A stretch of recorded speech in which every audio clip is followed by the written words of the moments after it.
Mickey o empanada? Empanada o Mickey? Bakit di na lang dalawa? Ako ang iyong kapitan, what's going on? My name is Captain Shades. Dito tayo sa Batac, Ilocos Norte. Dito sa malapit sa simbahan ng Batac, bandang Abagatan, merong empanadahan dito. Kasama ko nga pala ang aking brother-in-law na si Edward, of course, my sister, Angie, and of course, ang aking family, Flory, Sofia, at syempre ang aking gwapong-gwapong pamangkin si Jeremy. Ang daming tao, ang daming kumakain. Kitang-kita niyan, Mickey, oh. Yon, meron pang itlog, Mickey with egg. Napakasarap nga naman talaga niyan. Oh, let's get ready to rumble. Ayan, si Sofia, oh, nahiya pang lumunok. Ayan, si Ate Angie. At si Jeremy, kumuha.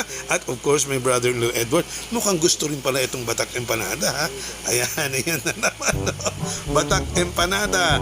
Batac Mickey, everything mga kasentro, napakasarap natikman na meron pa itong tinono na balat ng baka, masarap din yan. Kaya nga naman pala binabalik-balikan ng mga turista ito, Batac Empanada at Batac Mickey.